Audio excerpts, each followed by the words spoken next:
El imperio dormía bajo un cielo gris cuando la primera señal del norte apareció. No fue un ejército, no fue un rey, no fue una embajada. Fue el viento helado que descendió desde mares desconocidos, trayendo un rumor. Allá arriba, más allá de los bosques germánicos, viven hombres que no temen a la muerte. Roma no sabía sus nombres, los mapas no los dibujaban. Los generales no los mencionaban. Para el imperio, el norte era solo un murmullo envuelto entre nieblas. Pero más allá de los ríos que marcaban las fronteras, más allá de los pantanos donde se perdían los pasos romanos, más allá del bosque eterno, existían aldeas de madera donde los hombres vivían bajo auroras que bailaban en el cielo. Hombres que cazaban lobos, navegaban mares bravos y se reunían alrededor del fuego, contando historias de gigantes, serpientes marinas y héroes que volvían de la muerte. No eran aún los vikingos que un día incendiarían monasterios, atravesarían océanos y darían nombre a una era. Pero ya habitaban allí, en silencio, creciendo como una sombra entre montañas nevadas, aprendiendo a luchar contra el frío, contra el hambre, contra la noche interminable. Cada invierno les enseñaba algo valioso, que el mundo no perdona, pero sí respeta al fuerte. Un amanecer, entre la bruma del mar del norte, las torres romanas vieron algo que no debía existir. Barcos largos, barcos estrechos, barcos que avanzaban como flechas sobre el agua. No tenían remos pesados, ni cascos redondos como las naves romanas. Eran más veloces, más ligeros, más audaces. Los vigías no sabían qué pensar. No eran galos, no eran germanos, no eran britanos. Eran algo nuevo. Cuando el centurión subió a la torre y observó esas siluetas en la distancia, sintió algo que pocas veces había sentido. Una punzada de incertidumbre. El imperio llevaba siglos existiendo. Nada era nuevo para Roma. Y sin embargo, aquello sí lo era. El viento soplaba desde el norte como si trajera consigo la respiración de algún dios antiguo. Los barcos se acercaban sin prisa, deslizándose bajo la neblina. Era como si el invierno mismo navegara hacia la frontera romana. El narrador baja la voz, evocando un misterio ancestral. El imperio creyó haberlo visto todo, pero el norte siempre guarda un secreto más. Así comenzó la historia del día en que el hielo miró al imperio, el día en que la madera del norte tocó el hierro de Roma, el día en que el mundo antiguo sintió un cambio en el viento. Porque antes de que existieran los vikingos, antes de que sus velas surcaran los mares, antes de que los monasterios ardieran y los reinos temblaran, ya había ocurrido el primer encuentro. Un choque silencioso, envuelto en niebla, registrado solo en los relatos temerosos de legionarios que juraron haber visto hombres altos, de cabello claro, que cantaban antes de atacar. No fue una guerra, no fue un asedio, no fue una batalla como las demás. Fue un presagio, y los presagios en el mundo antiguo siempre se cumplen. El norte era un lugar donde la vida no se daba por sentada. Allí, cada amanecer era un logro y cada noche un desafío. Los inviernos caían sobre los bosques con un peso que doblaba los árboles, y el hielo cubría los lagos como un espejo frío, donde el cielo apenas se atrevía a reflejarse. Los hombres que habitaban esas tierras crecían entre rocas, nieve y viento. No tenían murallas ni ciudades. No conocían el lujo romano ni las grandes avenidas empedradas. Vivían en aldeas de madera oscura, donde el fuego era más que calor. Era vida, era ritual, era memoria. Cuando el viento aullaba, ellos escuchaban. Cuando la tormenta golpeaba la tierra, ellos la desafiaban. Cuando la noche duraba demasiado, encendían antorchas que parecían pequeñas estrellas luchando contra la oscuridad. Cazadores, herreros, navegantes, guerreros, hombres y mujeres que trabajaban y morían bajo un cielo que nunca prometía piedad. Sus manos eran duras como la corteza del abedul, sus hombros fuertes como los troncos de los pinos del norte, sus ojos claros como los lagos helados. No conocían el miedo, porque quien vive cada día como si fuera el último no teme a la muerte, sino a no merecer la vida. El narrador baja la voz, describiendo el corazón de sus costumbres. En las noches largas, alrededor del fuego, contaban historias de héroes que regresaban del reino de los muertos, de bestias que habitaban las montañas de hielo, de valquirias que elegían a los caídos. Creían que la gloria no se encontraba en la riqueza, sino en el honor, y que la muerte, lejos de ser un final, era simplemente una puerta hacia un gran salón iluminado por hogueras eternas.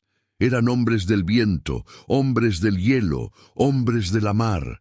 La madera era su aliada, el mar su camino y el cielo su techo, pero lo que realmente los distinguía era su relación con el agua. A diferencia de los pueblos del sur, que temían las tormentas, ellos las buscaban. El mar era para ellos un campo de batalla, un desafío, un templo impredecible, y por eso construyeron algo que cambiaría el futuro del mundo. Barcos largos, estrechos, flexibles, capaces de navegar por aguas poco profundas, capaces de moverse con el viento o con remos, capaces de aparecer y desaparecer como sombras. Estos barcos eran más que madera y clavos. Eran la libertad hecha forma, eran la voluntad del norte, tallada por manos que conocían el mar mejor que el sueño. Un día, sin plan, sin profecía, sin el deseo de conquistar tierras ajenas, estos navegantes se aventuraron más al sur que nunca. Las corrientes los llevaron hacia costas que no conocían, donde el agua era un poco más cálida y el cielo un poco menos gris. Y allí, frente a ellos, aparecieron las torres de vigilancia de un imperio que jamás habían imaginado. Roma. Columnas altas, muros rectos, señales de poder que no existían en su mundo. Para ellos, Roma era una criatura dormida, enorme, desconocida, y sin embargo no retrocedieron. Los marinos del norte descendieron de sus barcos con la misma calma con la que bajaban a tierra en sus fiordos. Miraron los muros romanos, las armaduras, las enseñas rojas, y entonces hicieron lo que cualquier hombre libre del hielo haría. Alzaron sus hachas, golpearon los escudos que traían consigo y lanzaron un grito que atravesó el viento. No era un grito de guerra, era un saludo, un desafío, una declaración. Los romanos, desde lo alto de las murallas, quedaron inmóviles. Nunca habían visto guerreros así. Hombres altos como columnas, hombros tan anchos como puertas, cabello claro que brillaba como oro bajo el sol, expresiones severas, ojos que reflejaban la ferocidad del invierno. El centurión encargado del puesto fronterizo anotó una frase que siglos después sería recuperada. Llegaron hombres del viento, traían el mar en la mirada y la tormenta en la voz. Aquella tarde no hubo batalla, no hubo sangre, solo un intercambio silencioso, extraño, casi sagrado, dos mundos que se contemplaban por primera vez. Roma miró al norte, el norte miró a Roma, y el destino, sin que nadie lo supiera, empezó a moverse. El viento del hielo había tocado el hierro del imperio, y nada volvería a ser igual. La primera batalla no comenzó al amanecer, como dictaban las costumbres de Roma, sino en un momento en que el cielo parecía no pertenecer a nadie. Era una noche de tormenta, la clase de noche en la que incluso los dioses se resguardaban detrás de las nubes. La lluvia caía en hilos gruesos y helados, y el viento soplaba con una furia que arrancaba ramas y apagaba antorchas. Las torres romanas, alineadas como guardianes silenciosos, apenas podían sostener la luz de sus braseros. Los centinelas se cubrían con capas empapadas, rezando para que las horas pasaran pronto. El agua les golpeaba el rostro, el frío les mordía los dedos. y el rugido del viento ocultaba cualquier sonido que pudiera advertir peligro. Pero en el norte del mundo, la tormenta nunca había sido un enemigo, era un hogar, era un aliado, era un velo perfecto para esconder sombras. Los guerreros del hielo conocían el lenguaje del viento, sabían cómo moverse cuando la lluvia cegaba, cómo escuchar cuando el trueno cubría los pasos, cómo navegar cuando el mar parecía querer tragarse a los hombres. Esa noche ellos avanzaban con la seguridad de quienes están habituados a pelear contra la oscuridad misma. El narrador baja la voz, como si imitara el sonido de la tormenta. Los barcos largos emergieron de la neblina como criaturas vivientes, deslizándose sin hacer ruido. Sus cascos estrechos y flexibles cortaban las olas negras como cuchillas que no dejaban huella. Cada remero movía su remo en sincronía perfecta, siguiendo el ritmo del viento, no el del tambor. No llevaban estandartes, no anunciaban su presencia, solo avanzaban. El centinela romano más cercano no los vio llegar. Los sintió. Sintió una vibración en la madera de la torre. Sintió un cambio en el aire, un peso distinto, una presencia extraña. Cuando miró hacia el mar, un rayo iluminó por un solo instante un paisaje imposible. Figuras altas, cubiertas con pieles, sosteniendo escudos redondos, con hachas más largas que un brazo humano, y todos mirando hacia la costa, como si la tormenta les diera la bienvenida. Los romanos corrieron por las murallas gritando órdenes que el viento arrebataba. Intentaron encender más antorchas, pero la lluvia las apagaba una y otra vez. Formaron como pudieron, tratando de mantener la disciplina que había llevado a Roma a conquistar medio mundo. Pero la disciplina es un lujo que la tormenta no respeta. Los hombres del norte desembarcaron pisando fuerte sobre la arena empapada. Los relámpagos iluminaban rostros decididos, ojos claros que brillaban como hielo bajo la lluvia.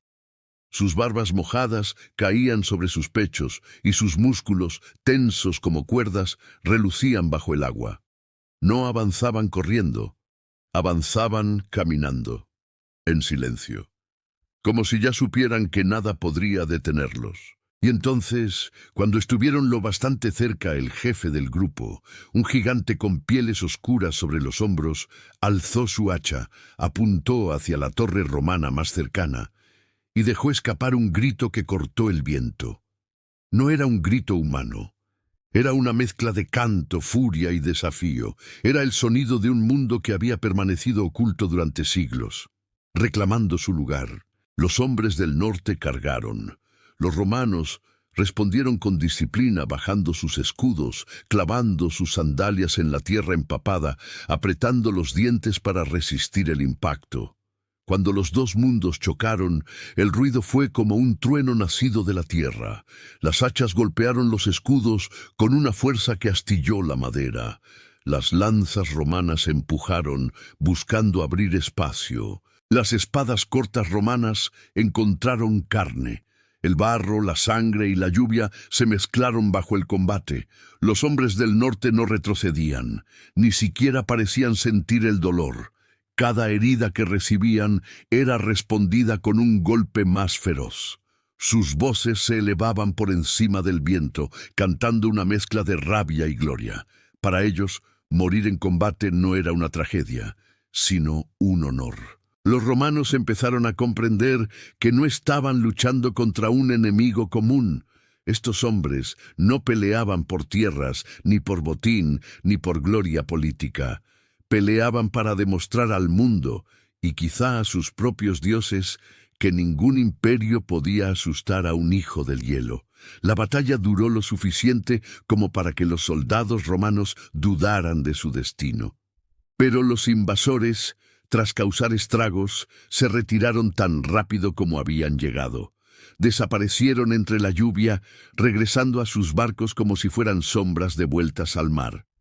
La playa quedó cubierta de antorchas caídas, escudos rotos y charcos donde la lluvia borraba lentamente los rastros de la lucha.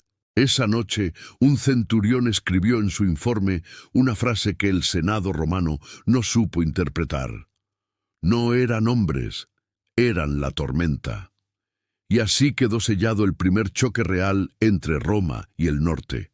Un choque breve, feroz, incomprensible.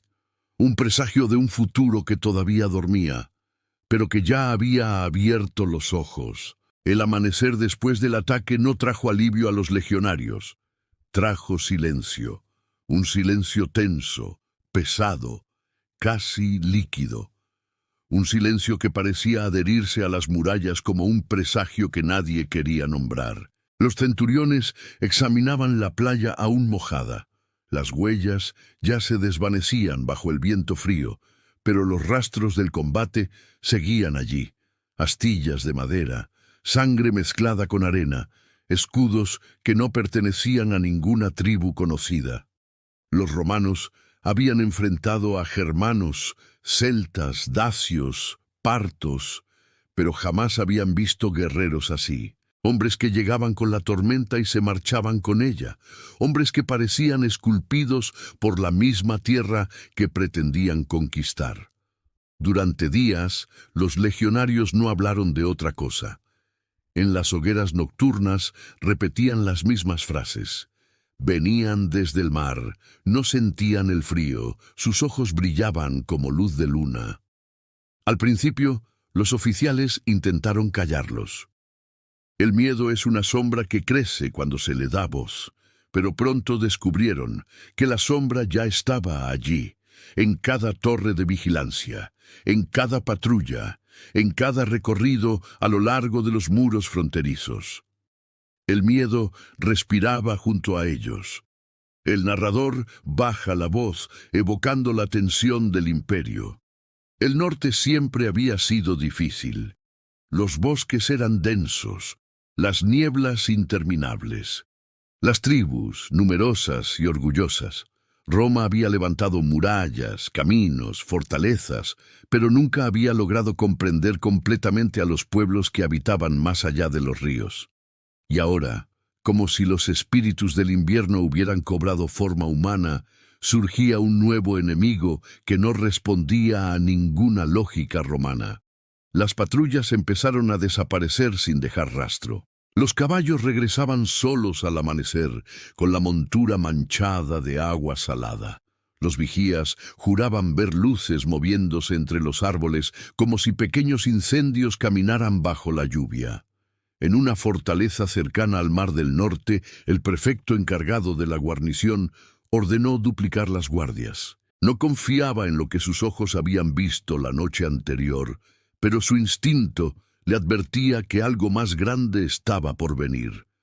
Las legiones estaban acostumbradas a enemigos que gritaban, que se organizaban, que levantaban estandartes y declaraban guerras. Pero estos hombres del hielo no celebraban victorias, no reclamaban territorios, no dejaban embajadores ni exigencias. Solo venían, golpeaban, desaparecían, como si el norte enviara pequeñas mordidas para medir las defensas de Roma, como si el invierno, cansado de observar, finalmente hubiera decidido atacar. Los informes enviados al Senado eran vagos, casi vergonzosos. Ningún comandante quería admitir que estaba perdiendo el control de la frontera. Las palabras se repetían en cada carta. Gente desconocida, barcos veloces, técnicas extrañas, ataques inesperados.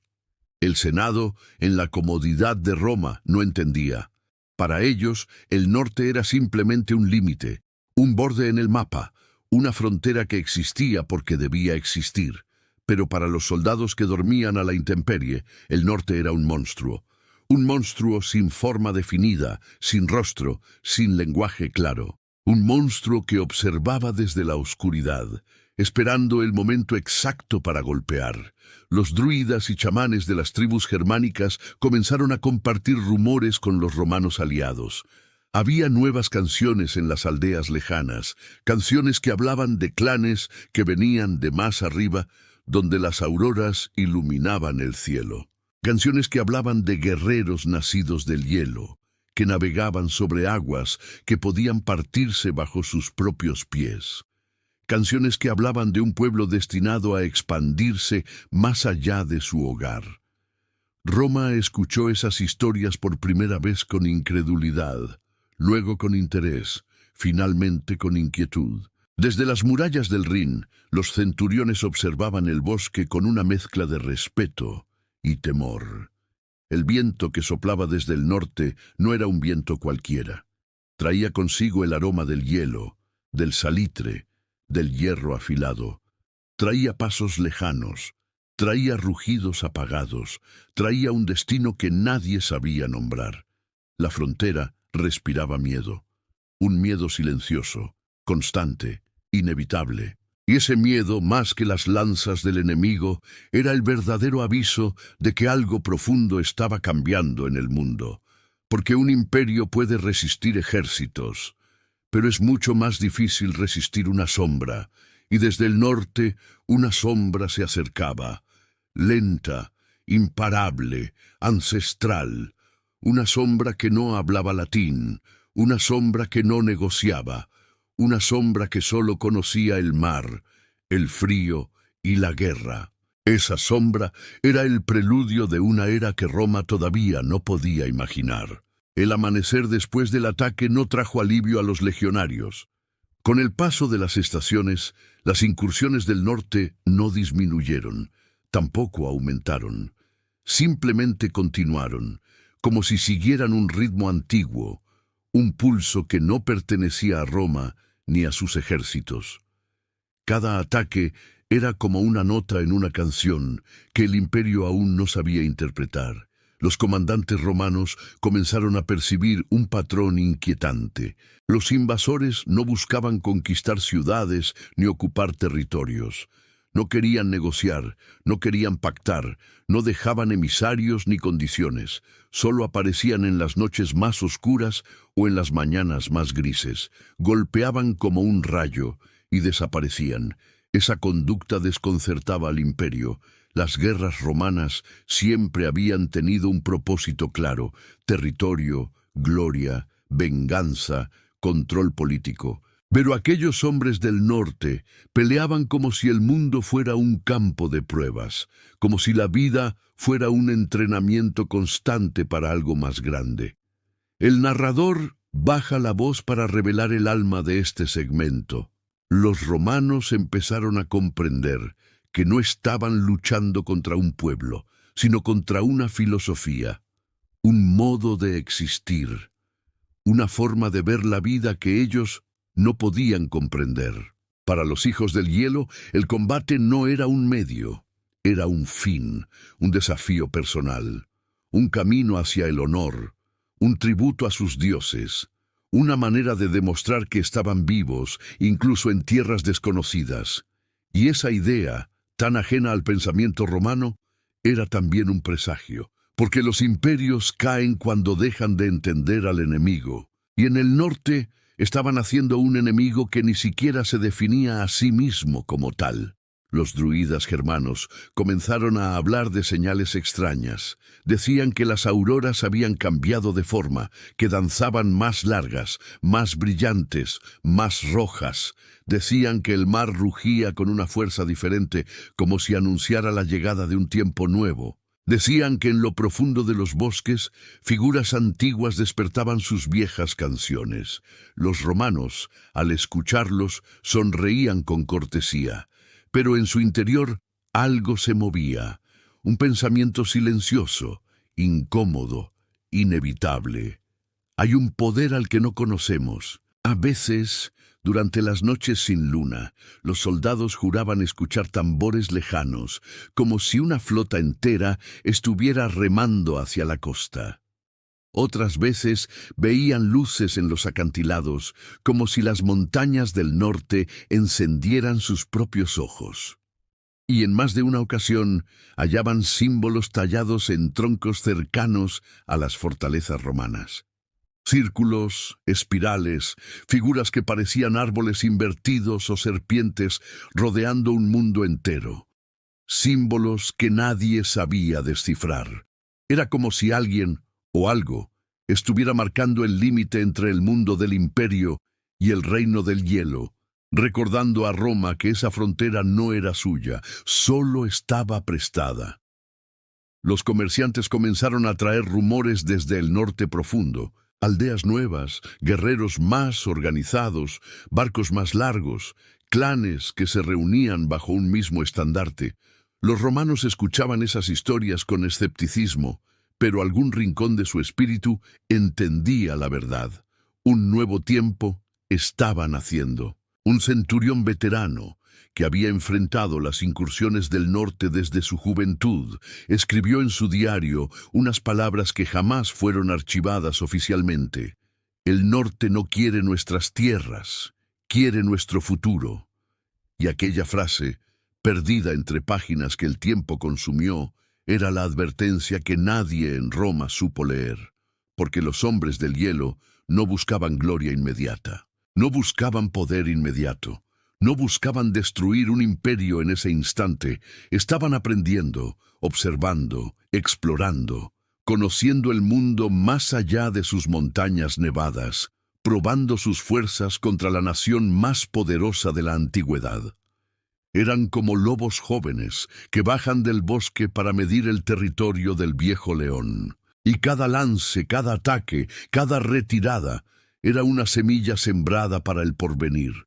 Las legiones aún podían mantener la frontera, aún podían empujar a los escandinavos de vuelta al mar, aún podían resistir con disciplina, con hierro, con entrenamiento. Pero Roma no sabía que estaba luchando contra su propia sombra del mañana. Una sombra que crecería, se multiplicaría, tomaría barcos más grandes, navegaría mares más lejanos, y un día descendería no solo sobre fortalezas aisladas, sino sobre toda Europa.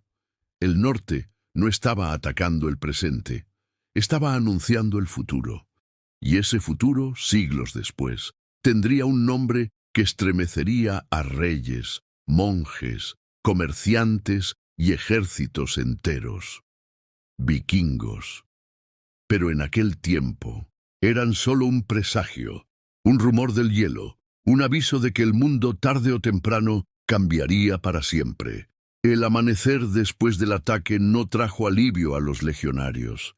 El tiempo, como un río que nunca retrocede, siguió su curso, llevando consigo las memorias del imperio, las heridas de las fronteras y los susurros del norte. Roma continuó su vida, alzando ciudades, gobernando provincias, extendiendo leyes y caminos. Pero en los márgenes del imperio, allí donde el viento helado rozaba las murallas y las olas golpeaban la piedra con paciencia infinita, permanecía un recuerdo inquietante, el recuerdo de los hombres del hielo, los guerreros que no eran germanos, ni celtas, ni dacios, los hombres que llegaban sin avisar, luchaban sin miedo y desaparecían sin explicación. Para los soldados que los enfrentaron, eran visiones, espectros nacidos del mar. Para los oficiales, eran anomalías. Para los senadores, cuentos exagerados de soldados cansados. Pero para el destino, eran un anuncio. Pasaron los años y las incursiones se volvieron más esporádicas hasta que finalmente cesaron. Los hijos del hielo regresaron a sus aldeas, a sus montañas, a sus mares helados. El mar del norte volvió a la calma, y los vigías romanos, por un tiempo, creyeron que todo había terminado. Pero no era el final. Era la pausa antes del comienzo. En las tierras escandinavas, los clanes crecían en número, en fuerza, en habilidad. Mejoraban sus barcos, refinaban su metal, transmitían de generación en generación historias sobre un imperio lejano, poderoso, brillante como el oro, un imperio que algún día sería probado de nuevo. Los ancianos contaban a los niños historias de la primera expedición al sur. Les hablaban de los muros romanos, de los escudos de bronce, del olor del aceite ardiendo en las torres, del choque del hielo contra el hierro. Y aunque muchos de esos niños nunca verían Roma, sus corazones crecerían sabiendo que existía un mundo más allá, un mundo inmenso, un mundo que debía ser explorado. Los romanos, por su parte, comenzaron a desviar su atención hacia otros peligros. Hordas que avanzaban desde el este, traiciones internas, luchas por el poder. El imperio, que había resistido tempestades durante siglos, comenzó a agrietarse desde dentro. Las legiones se retiraban de fronteras importantes. Las ciudades fortificadas perdían su fuerza. El orden que había mantenido al mundo unido empezaba a deshilacharse. En ese vacío, en ese silencio que deja un gigante cuando se tambalea, el norte volvió a escuchar la llamada del destino. Los clanes volvieron a reunirse. Los herreros volvieron a forjar hachas más pesadas, más afiladas. Los carpinteros volvieron a construir barcos capaces de cabalgar sobre mares inmensos. Y los jóvenes, con el corazón inflamado por historias antiguas, soñaban con navegar hacia el sur. El narrador baja la voz, como si compartiera un secreto que el tiempo ha querido ocultar. Roma cayó, pero el norte apenas estaba despertando. Siglos después, cuando ya no existía el águila imperial en los estandartes, cuando las murallas romanas eran ruinas cubiertas de hiedra, cuando las ciudades ya no escuchaban el latín como lengua viva, los hijos del hielo descendieron de nuevo. Llegaron con barcos más largos, más veloces, más temibles. Llegaron con escudos pintados de rojo y azul. Llegaron con dioses que exigían valor, con un código que honraba la gloria, con un espíritu que jamás había desaparecido. Y entonces el mundo conoció su nombre final: vikingos. Monasterios ardieron, reinos se estremecieron, mercados, ciudades y puertos sintieron la furia de las velas del norte recortadas contra el cielo. Los hombres que un día aparecieron frente a Roma como un simple presagio, ahora recorrían mares enteros, como si hubieran nacido para navegar hasta los límites del mundo. El imperio ya no estaba para enfrentarlos. Pero la memoria de aquel primer encuentro, aquel choque breve en una noche de tormenta, quedó grabada para siempre en los relatos del norte. Porque ese día, cuando solo eran hombres, cuando aún no tenían nombre, cuando eran apenas un rumor entre el viento y la espuma, enfrentaron al mayor imperio de la antigüedad. No lo derrotaron, no lo conquistaron, pero se anunciaron. Y Roma, aunque no lo entendió en su momento, fue la primera en escuchar la profecía. Vendrán hombres del frío, vendrán desde el mar, vendrán con la noche en los ojos y el trueno en las manos, y el mundo cambiará para siempre. La profecía se cumplió, y su primer verso nació en las costas del imperio, en la noche en que el hielo tocó el hierro, en la noche en que el norte habló. En la noche en que Roma, por un instante, sintió el aliento del futuro,